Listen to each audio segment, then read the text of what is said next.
Welcome back, everybody. I wanted to briefly discuss the performance of iOS 18.1 Beta 2. And the other day, I recommended that this beta is stable or safe to install if you wanted to experiment with it. But the one thing that I am going to say is, while using RCS, I've had a, and it's not all the time, but whenever I'm texting people using RCS, on iOS 18.1 Beta 2 developer, what happens is I end up having to send it twice or send two messages. It's almost like I send one, then I have to send the other one to push it, and then the recipient reads it.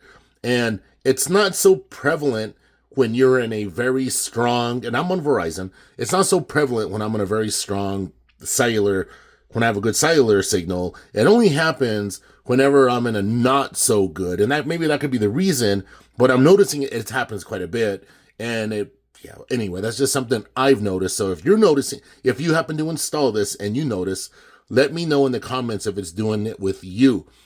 Other than that, everything on this has been smooth. And look, yes, you're going to install the beta just to see what's going on, but you still want to be able to use your iPhone like an iPhone. And I'm talking about banking and everything else that you're going to do. iMessage works really, really well.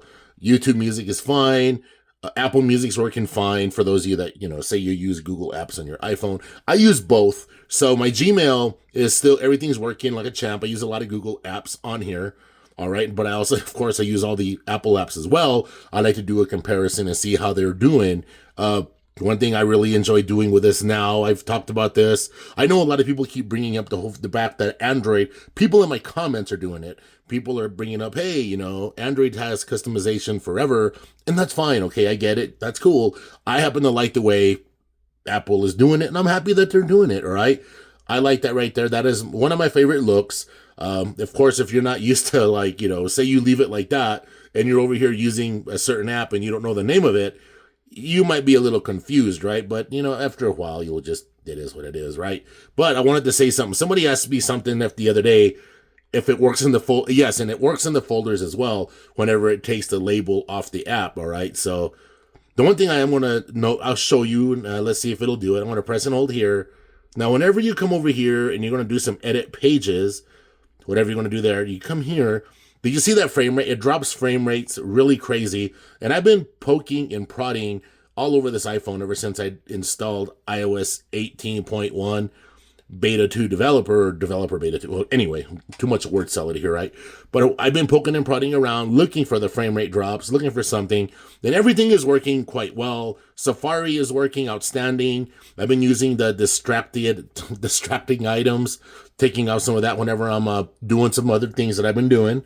So that comes in really, really handy. Something I really, really like here inside of the calendar is the reminders are in there now. The reminders are really, really awesome. And I'm going to show you something. I'm going to hit this plus thing here, the plus symbol, and you're going to see that I can, bam, add a reminder. And what's really cool about this, hold on, let me go back. What's really cool about this, you can just, hold on a minute here. Let me tap on a reminder. You can actually mess with your list, right? I got a few lists that you can mess with. You can actually mess with your list inside of here, but I'll go into further detail with that. All right. But it's really nice, but it's been working quite well. It's been working terrifically. So there's no complaints there. Discard. All right. So you see that anyway. So that's working well. Also, the reminders app, it's working terrifically. And I basically live in that reminders app, and it's working really, really well. So like I'm saying, performance is really good. I still think that I would recommend, like I said, the only issue I had was with the RCS, and maybe that's me. Maybe that's the signal. I don't know. But I do recommend that you do install. I have not been having any issues. iOS 18.1 Beta 2 developer is stable with no issues at all. All the other apps are working fine. Facebook, X, Instagram, all the other apps that I use are working the way they're supposed to, as intended, right? All the Apple apps are just fine. Apple Music's doing well. So yeah, so anyway, if you guys have any questions, though, make sure you hit me up in the comments. I'm really enjoying this. I usually don't do the Apple beta, but ever since the Apple developer beta, whatever you want to call that. But ever since I've been doing this, it's kind of exciting now. I'm like, hey, it's gotten me reinvigorated, if you want to call it that. But all right, everybody, take care, and I'll see y'all later. Bye.